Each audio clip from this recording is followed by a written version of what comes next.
That truth alone has carried people through some of the darkest, most painful moments of their lives. When someone lies about you, whether it's a whisper behind closed doors, a rumor spreading like wildfire, or a flat-out public attack on your character, it does something inside you. It hits differently when your intentions were pure, when your heart was right, when you were walking in integrity. That kind of injustice hurts deeper because you didn't just lose reputation, you lost trust. And trust, once broken, is not easily mended, but let me tell you something, there is not one false word spoken against you that God has missed. There is not a single conversation, a single text, a single slanderous comment that went unnoticed by heaven. The same God who numbers the hairs on your head, the same God who sees the sparrow fall, the same God who knows your thoughts before you even speak them. He saw the lie, he heard the deception, he witnessed it all. And even when it felt like no one stood up for you, even when you were surrounded by silence, God was not silent. People may look the other way, friends may turn their backs, co-workers may choose convenience over courage. Even those you trusted most might act like they didn't see anything wrong. But just because people don't see it, or won't acknowledge it, doesn't mean God doesn't. You're not crazy. You're not imagining it. You're not being overly sensitive. What happened to you was wrong, and God calls it what it is, injustice. We serve a God of justice, a God of righteousness, a God who hates falsehood and loves truth. Proverbs 6 tells us there are 6 things the Lord hates. Yes, 7 that are detestable to him. And among them are a lying tongue and a false witness who pours out lies. Think about that. God doesn't just dislike lies. He hates them. He despises deception. It's not just a minor offense in his eyes. It's a direct violation of his character, because God is truth. And when someone lies about you, when they twist your words, when they paint a false picture of your life, your motives, your actions, what they're really doing is standing in opposition to truth. That means they're not just fighting you, they're fighting God. You may feel like you're all alone, but you're not. You're surrounded by the righteousness of God. He is near to the broken-hearted. He defends the cause of the innocent. He fights for those who cannot fight for themselves. Let me remind you of Joseph. His own brothers lied about him, threw him into a pit, sold him into slavery, and then, just when it seemed like life was starting to turn around, Potiphar's wife lied about him too.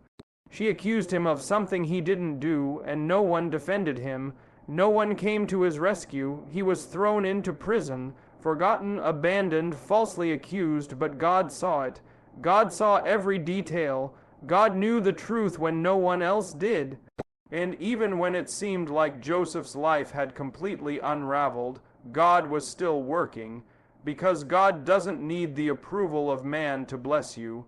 He doesn't need public opinion to shift in your favor before he sets his plan in motion. He doesn't need a jury. He doesn't wait for a vote. God sees in secret, and he rewards in due time. When people lie about you, the pain can be overwhelming. It affects your mind, your heart, your emotions. You replay conversations you second, guess yourself, you wonder if you should have said more, or said nothing at all, and the enemy will try to use that moment to convince you that your integrity doesn't matter, that truth doesn't win, that you should just retaliate, clap back, clear your name by any means necessary. But you don't have to fight the way the world fights. The battle is not yours. It belongs to the Lord. Psalm 37 says, "Commit your way to the Lord, trust in him, and he will act. He will make your righteousness shine like the dawn, the justice of your cause like the noonday sun." That means you don't have to shout to be seen. You don't have to scheme to be heard. When you walk in righteousness, God himself puts a spotlight on your integrity. You may not get an apology. You may never hear them admit what they did. They may never say the truth out loud. But truth is not fragile. Truth is not intimidated. Truth doesn't need backup. It stands on its own. And when God is your defender, lies become stepping stones for your elevation. What people meant for evil, God still knows how to use for your good. But it starts with knowing that He sees. Don't let the silence of people fool you into believing that God is absent. Don't measure justice by how quickly people rally to your defense. Sometimes God allows the silence so that you can learn to hear His voice more clearly. Sometimes He lets the lies sit for a season, not because He's ignoring you, but because He's positioning you. He's pruning you. He's preparing you for something greater than your enemies ever imagined. You're not overlooked, you're not forsaken, and you are not forgotten. God sees the injustice, even when others don't. There's something deeply unsettling about being lied on. It messes with your peace, your momentum, your sense of justice. You could be walking with purpose, moving forward, minding your own business, and suddenly, bam, a lie comes out of nowhere. Someone misrepresents you. Someone twists your words. Someone puts a stain on your character that you didn't earn. And suddenly, doors start closing. People look at you differently. Opportunities start slipping away. You find yourself in a place you didn't plan to be, and you think to yourself, this wasn't supposed to happen. But just because a lie may set you back for a season doesn't mean it can stop what God has ordained. Delay is not denial. It might feel like everything's on pause. It might feel like the lie has succeeded. But remember this, a delay is not a dead end. It's just a detour in the hands of a sovereign God. Look at David.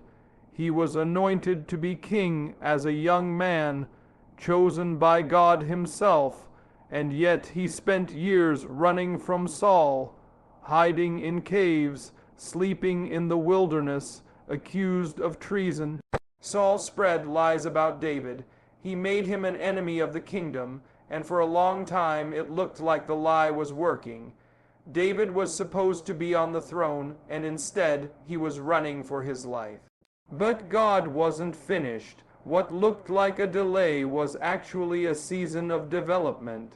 God used that time to shape David's heart, to strengthen his character, to teach him how to lead, not just with a sword, but with humility. The lie didn't destroy David's destiny. It just rerouted him through a process that would make him even more prepared for the position God had promised, and it's the same with you. When people lie about you, it may cost you something temporarily. It may cost you your reputation, your job, your relationship, your peace of mind. But it cannot cancel what God has spoken over your life. What God ordains, no man can override. His word will not return void. If God said it, He will bring it to pass.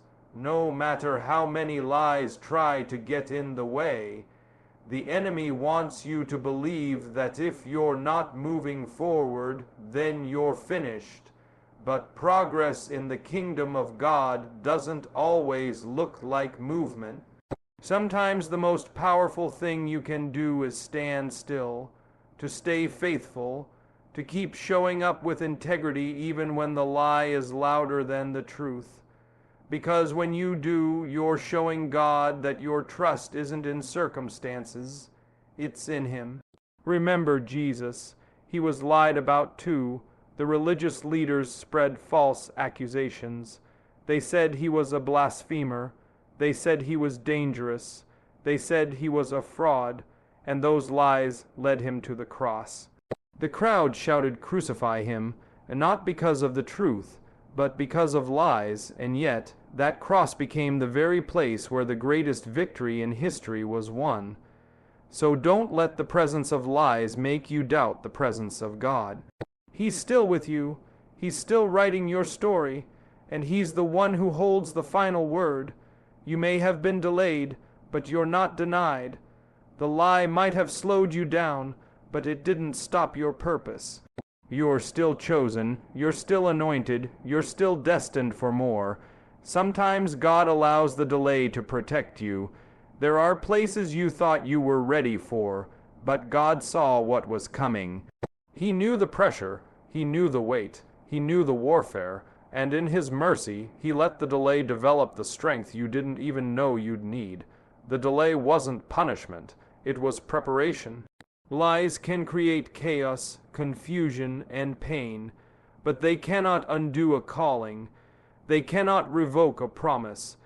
God's plan is not so fragile that it crumbles under accusation. In fact, the more pressure you face, the more power God reveals. What tried to stop you becomes the very thing God uses to strengthen your foundation. Think about Job, a man who was blameless, upright, a lover of God, and yet he was misunderstood, falsely judged, even by his closest friends. They said he must have sinned. They assumed he brought suffering on himself, and Job was left not only in pain, but in isolation, carrying a weight of false judgment. Yet even through it all, God was still in control. And when the time was right, God restored everything Job had lost, and more. There is no lie strong enough to override the truth of God's plan for your life. There is no accusation dark enough to cover the light of His favor. You might be in a season where it looks like you've lost. It might feel like the lie is louder than your truth, but God is not finished. He specializes in resurrection. He brings dead things back to life. And He knows how to bring your name back with honor. You don't have to manipulate it. You don't have to force it. You don't have to chase people down trying to explain yourself. Keep walking in obedience. Keep trusting His timing. What feels like a detour is actually divine direction. The road might be longer, the climb might be harder, but the view at the top will be worth it. There is something uniquely painful about betrayal. When someone you trust, someone you consider a friend, a family member, a colleague, turns against you, it hits hard. Betrayal can leave deep wounds, not just in the heart, but in the soul. You feel exposed, vulnerable, alone. The very people you believed would stand with you are now the ones who are throwing stones, spreading lies, or abandoning you in your time of need. And as if that wasn't painful enough, there's often a sense of disbelief. How could they do this to me? You might even wonder if you misjudged their character. Did you see the signs? Were you too trusting? The questions multiply. The hurt deepens, but here's the truth. God uses betrayal. He doesn't cause it, He doesn't endorse it, but He absolutely uses it. He uses it to refine us. He uses it to shape our character. He uses it to build spiritual strength. It's easy to think of betrayal as something that weakens us, but in God's hands, it has the potential to fortify us in ways that nothing else can. Think about Jesus. He was betrayed by one of His closest followers, Judas. Judas wasn't just a casual acquaintance. He wasn't a distant disciple. Judas was one of the 12, the inner circle. He shared meals with Jesus. He walked with Him, talked with Him, witnessed His miracles, and yet Judas chose to betray Him for 30 pieces of silver. That's the ultimate form of betrayal. Someone you have invested in, someone you've poured your time, your energy, your love into, turning on you for personal gain. But Jesus didn't shrink back from this betrayal. He didn't get consumed with bitterness or revenge. Instead, He allowed it to unfold because He knew it was part of God's plan to bring about the redemption of humanity. In the same way, God allows betrayal in our lives, not because He wants us to suffer, but because He's preparing us for something greater. Betrayal isn't the end of the story. It's a part of the process that shapes us. It's an opportunity for God to build resilience and fortitude in our hearts, to teach us to lean on Him, to trust His timing, and to walk in forgiveness. Without betrayal, we would never fully understand the depth of God's grace or the strength he is able to give in times of deep hurt. When Joseph's brothers betrayed him, they threw him into a pit, and they sold him into slavery. They lied to their father and told him that Joseph was dead. Can you imagine the heartache Joseph must have felt? The confusion, the anger, the abandonment. But instead of allowing the betrayal to break him, Joseph allowed God to use that moment to build his character. He endured hardship and injustice, but God was with him every step of the way. Eventually, that same betrayal led him to a place of influence, a place where he could not only save his family, but also an entire nation. Had Joseph not been betrayed, he would never have ended up in the position God had prepared for him. Betrayal didn't cancel his destiny, it pushed him toward it. God knows that betrayal can be a tool for spiritual growth. When you experience betrayal, it forces you to confront your own heart. It challenges your ability to forgive. It tests your trust in God's justice, and it gives you the chance to learn how to rely on God's strength instead of your own. Forgiveness is never easy, especially when the hurt runs deep, but God teaches us that forgiveness is not for the person who hurt us, it's for us. It's a way of releasing the hold that bitterness and anger have on our hearts. When we forgive, we are set free from the weight of the betrayal. It doesn't make the pain go away, but it allows us to move forward with God's peace in our hearts. Betrayal also teaches us the value of true loyalty. After being hurt, it's easy to close off our hearts and build walls to protect ourselves. But God calls us to be loyal, to be faithful, to keep our hearts open to others, even when we've been hurt. We don't let betrayal define us or turn us into people who only trust when it's easy. We learn to trust again, not because we're naive, but because we know that God is faithful. His loyalty never wavers. He never abandons us, and through the pain of betrayal, we learn how to reflect that same loyalty to others. There's another layer to betrayal that God uses to build spiritual backbone. It forces us to examine our motives. Sometimes we don't realize how much we rely on other people's validation, approval, or loyalty until it's taken away.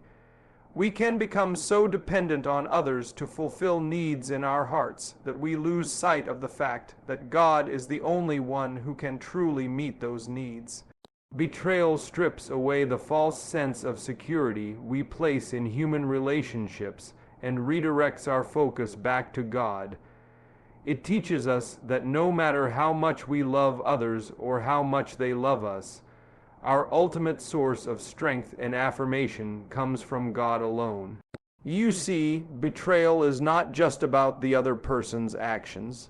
It's about God using those actions to refine us. Every painful experience is an opportunity to grow in our faith. Every moment of hurt is an invitation to trust God more deeply, to rely on His strength instead of our own, to walk in the freedom that forgiveness brings. God uses betrayal to refine us like gold in a fire. It's not easy, it's not fun, but it's necessary. When we face betrayal, we're given the chance to experience God's love in a deeper, more intimate way. We discover that His grace is sufficient for us, that His power is made perfect in our weakness. And when we come through the other side, we're stronger, more resilient, and more equipped to face whatever comes our way. God doesn't waste any experience, even betrayal. He uses it all to build spiritual backbone. There is a special kind of power in silence, and in a world that demands immediate responses, constant movement, and quick reactions, silence can be misunderstood. People often mistake silence for weakness. They believe that if you don't speak up in the moment, if you don't defend yourself, if you don't immediately respond to the accusations, then you must be passive, weak, or even guilty. But the truth is, Silence can be one of the strongest choices you ever make. When you're lied about, when you're wrongfully accused, when people twist the truth to make you look bad, your first instinct might be to react. You might feel the urge to stand up for yourself, to scream your side of the story from the rooftops. You want everyone to know the truth, to see things the way you see them, and in some cases you might be tempted to lash out in anger, to retaliate, to fight back and prove your innocence. But there's something powerful in choosing not to respond immediately. There's something powerful in stepping back and allowing God to set the stage. When people lie about you, it can be an invitation to take a step back and trust God's timing and justice. Silence isn't about giving up or backing down, it's about positioning yourself for God's intervention. It's about trusting that He is in control of the situation and that He doesn't need your help to handle it. One of the clearest examples of this is seen in the life of Jesus. When He was arrested, falsely accused, and brought before the high priests and Pilate, He chose silence. He didn't defend Himself when the accusations were being thrown at Him. He didn't argue His innocence. He didn't engage in debate or try to explain Himself. He stood in silence, knowing that His Father was the only one who could vindicate Him. Jesus' silence wasn't weakness, it was strength. He knew the truth. He knew the outcome was already in the hands of God. His silence was a declaration of faith, a trust that the Father's plan would be fulfilled, no matter what others said. In that silence, Jesus showed us a different way of dealing with conflict. In the face of injustice, when your name is being slandered and your integrity is being questioned, the world tells you to defend yourself, to fight back, to prove that you're right. But Jesus teaches us that sometimes the best way to deal with lies is to remain quiet and trust God's sovereignty. When you remain silent, you give space for God to work. In the quiet, God moves. He is working behind the scenes, orchestrating events and preparing the right moment for your vindication. You might not see it in the moment, but God is always at work. Silence allows Him to do what He does best, bring justice in His time. And when God moves, it's not just about clearing your name. It's about Him getting the glory. When you let God fight your battles, you remove your own ego from the equation. You step back so that He can take center stage and show everyone who the true victor is. Think about Joseph again. After he was sold into slavery by his brothers and then falsely accused of misconduct by Potiphar's wife, Joseph had every right to shout out the truth. He could have easily defended himself, explained the situation, and demanded justice. But Joseph chose silence. He trusted God even in the darkest moments. He knew that God had a plan even though he couldn't see it. His silence in the face of false accusations allowed God to move in ways that would elevate him to a place of power and influence. Silence also gives you the opportunity to reflect, to check your own heart. When you're falsely accused, the temptation to react in the heat of the moment can be overwhelming. You might want to defend yourself to protect your reputation, to prove that you are right, to make sure that everyone knows the truth. But responding out of anger or fear often leads to regret. It leads to saying things you don't mean, making situations worse, and losing the peace that God wants to give you. Silence allows you to breathe, to process, to pray, and to ask God for wisdom before you speak. In the midst of betrayal or lies, silence becomes a shield. It protects you from saying things that will cause further harm. It's easy to get caught up in a cycle of retaliation, to respond in kind to the hurt you've experienced. But God calls us to a higher standard. He calls us to respond with love, grace, and wisdom. And sometimes that means remaining silent while He works in your heart and in the situation. It's not weakness. It's the strength of knowing that God has everything under control. In the silence, God also molds your character. When you're falsely accused, when lies are spread about you, it's easy to become bitter, to harbor resentment, to become angry. But silence provides the space for God to shape your heart. He teaches you patience, self-control, and humility. He helps you to grow in love, not for the person who wronged you, but for the people who are watching. Because when you respond in silence, you are showing others that your hope and trust are not in your ability to defend yourself, but in God's ability to fight for you. There's also something liberating about silence. When you choose to remain quiet, you free yourself from the pressure of proving your worth or defending your honor. You let go of the need for validation from others. You let go of the fear of what people will think or say. You stop living for the approval of others and start living for the approval of God. Silence frees you from the burden of needing to control the narrative. It's a surrendering of control, a declaration that God is in charge and that His timing is perfect. And when the time is right, God will speak for you. He will clear your name. He will defend you. He will bring the truth to light in ways that you could never have imagined. Your silence in the waiting season is never in vain. It's a step of faith. It's a trust in God's perfect plan for your life. When someone lies about you, the immediate response is often one of confusion, hurt, and frustration. It's difficult to understand why something so unjust would happen, especially when you've been nothing but honest, transparent, and well-intentioned. When you are faced with false accusations, the pain of betrayal is compounded by the uncertainty of what comes next. Your character is questioned, your reputation is at stake, and it seems like the truth is buried under layers of lies. But in these moments, God is often working behind the scenes, orchestrating events that will ultimately fulfill His purpose in your life. You see, God is not surprised by false accusations. He isn't caught off guard by the lies that others spread about you. In fact, He uses those very lies to reveal the depth of His plan for you. When people lie about you, they may think they are tearing you down, but God is using that situation to build something greater in you. Just as gold is refined by fire, your character is refined through these trials. God doesn't waste pain. He doesn't waste moments of injustice. He takes those very things and uses them to prepare you for something bigger, something more significant, something that aligns with His purpose for your life.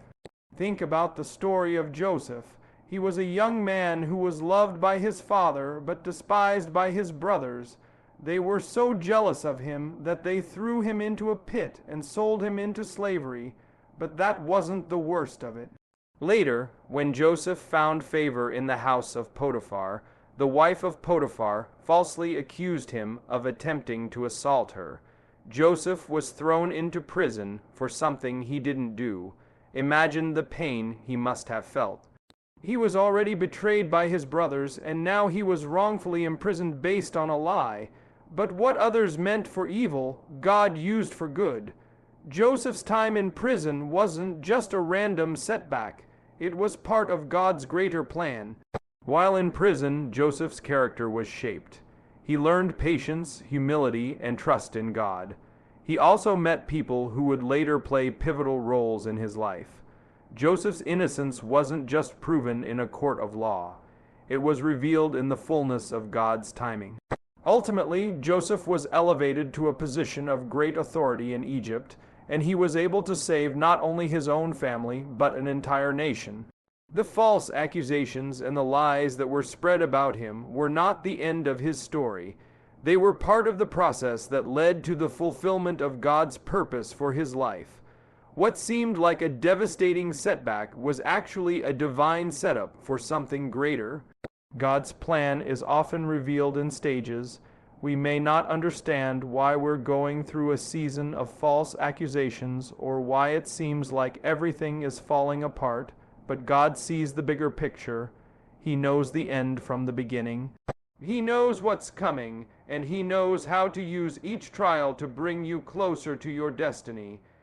The truth is that false accusations, though painful, often serve as a catalyst for spiritual growth and transformation. In the midst of the lies, God is refining your heart, preparing you for the next season of your life. Just as he used Joseph's time in prison to shape him into the man who would lead Egypt, he uses your trials to shape you into the person who will fulfill his purpose for you. In moments of false accusation, it's easy to focus on the injustice of it all. It's easy to get lost in the hurt and the anger. But if you can shift your focus from the circumstances to the bigger picture, you'll begin to see God's hand in the midst of it all. You may not understand why the accusations are happening, but you can trust that God is using them for his glory. He is not caught off guard by the lies, and he is not powerless in the face of injustice. God is working behind the scenes, orchestrating everything for your good. Romans 8:28 reminds us that in all things God works for the good of those who love him, who have been called according to his purpose. Even in the face of false accusations, God is working for your good. He is using this season to prepare you for something greater. It's also important to remember that when others lie about you, it often has less to do with you and more to do with them. People may lie because of their own insecurities, jealousy, or fear. They may spread falsehoods because they are trying to manipulate a situation or protect their own interests. But just as God used Joseph's circumstances to position him for a greater purpose, he will use your circumstances to bring about his will in your life. The lies that others spread about you may cause you pain, but they cannot derail God's plan. Your destiny is not in the hands of your accusers, it is in the hands of your Creator. There may be times when it feels like the lies are winning, that the truth is being overshadowed, and that your reputation is irreparably damaged. But God is not finished with you.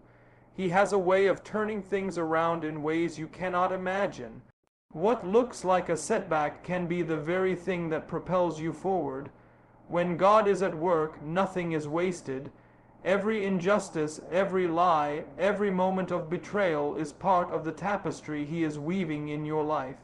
The false accusations may seem to be delaying your progress, but in reality, they are preparing you for something greater. They are setting the stage for God to reveal his greater purpose in your life. God has a way of bringing the truth to light at just the right moment. You may not be able to clear your name immediately, and the truth may not be fully revealed on your timetable, but you can trust that God will make a way. He will vindicate you in his time and in his way. In the meantime, stay faithful, keep trusting, keep believing.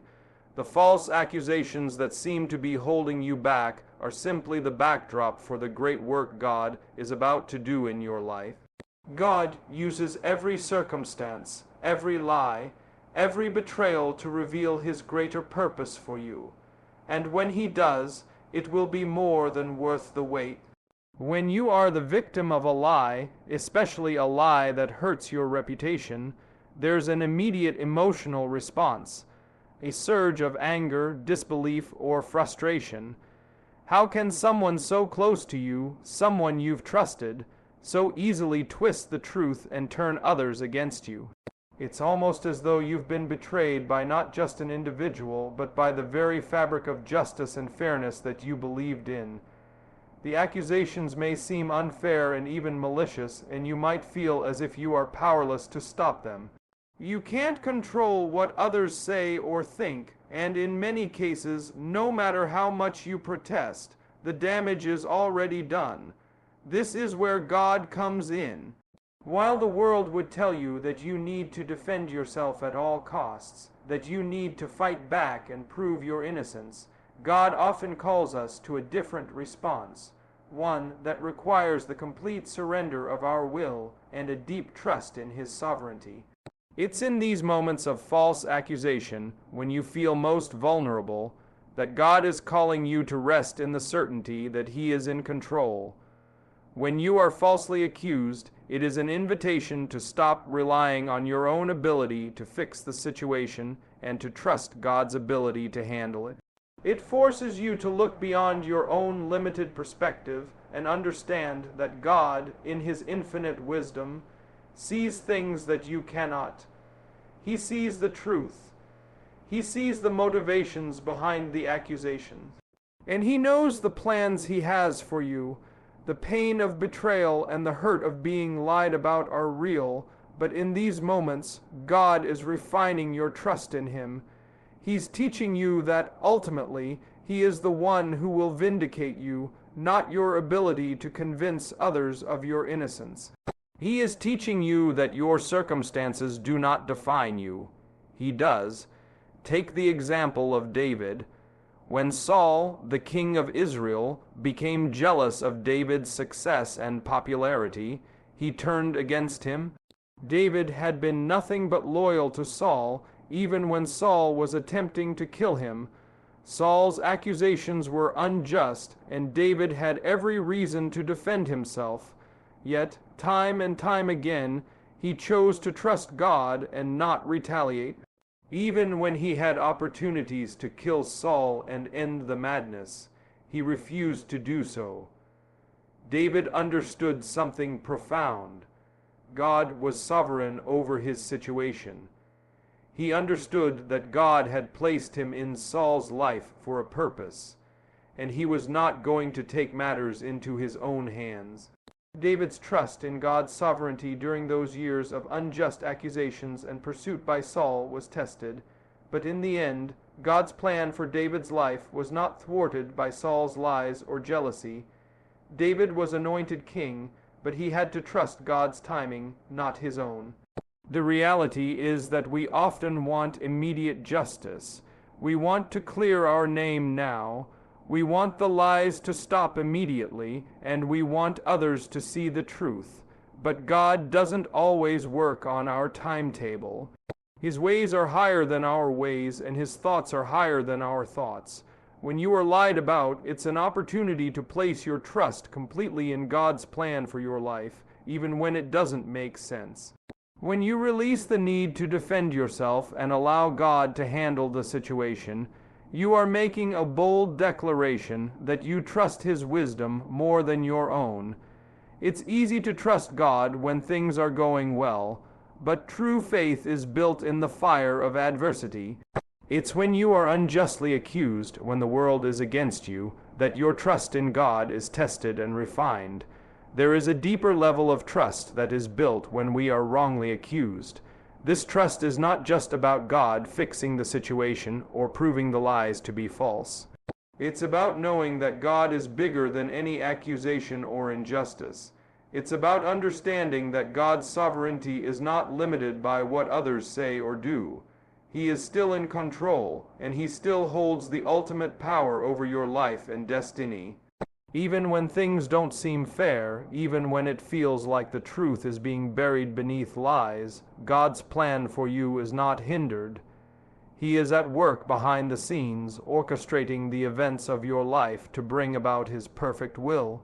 In moments of false accusations, God is teaching you to rely on Him and not on your own understanding or ability to change the situation. He's teaching you to let go of the need to fix things and to trust that He is working for your good. This kind of trust isn't passive. It's an active decision to let go of control, to release your worries, and to believe that God is handling it. The more you surrender your need to control the situation, the more you allow God to do what He does best, turning all things around for His glory and your ultimate good.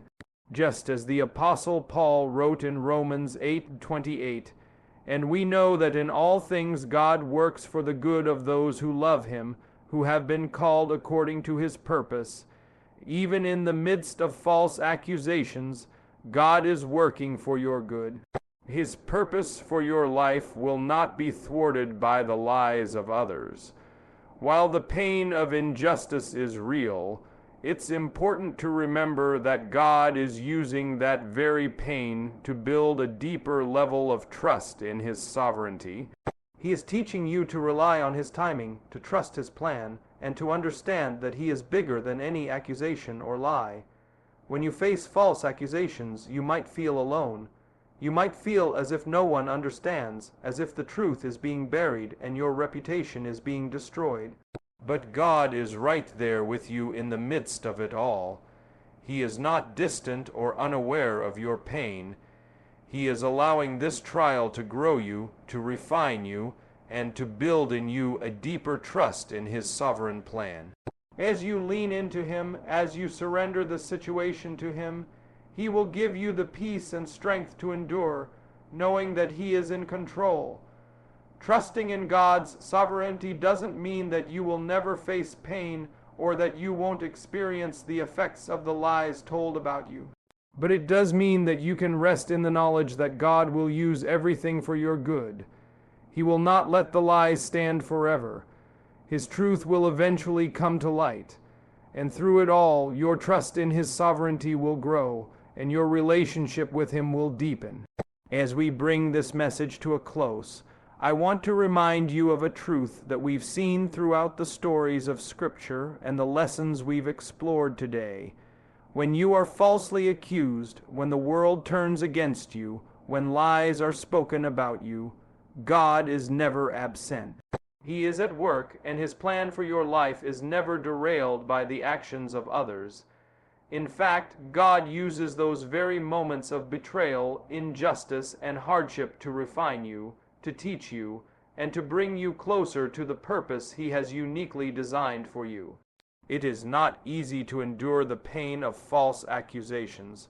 The weight of lies can feel crushing. The uncertainty of when, or even if, the truth will be revealed can be overwhelming. But this is where your trust in God's sovereignty must deepen. Just like Joseph, who was sold into slavery and falsely accused, and like Jesus, who remained silent before his accusers, you too are called to trust that God is in control, even when everything around you seems to be falling apart.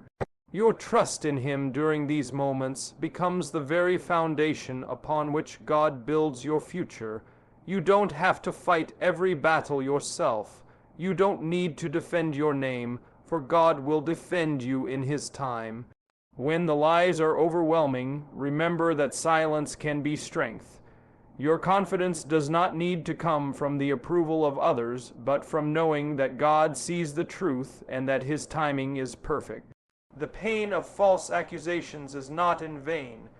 God will use it to shape your character, to purify your heart, and to position you for greater things. Through these trials, He is building a deeper trust in His sovereignty, a trust that says, I don't have to understand the why or the when. I just need to trust the who, and the who is God. As you leave this place today, I want you to remember that no weapon formed against you will prosper. The lies of others, the accusations thrown at you, are nothing more than tools that God uses to refine and elevate you. So stand firm, trust in His promises, and walk in the confidence that He is with you every step of the way. His justice will prevail, His truth will shine, and He will bring all things together for your good. Keep your faith, stay silent in the face of injustice, and know that in the end, God's purpose for you will be fulfilled. Amen.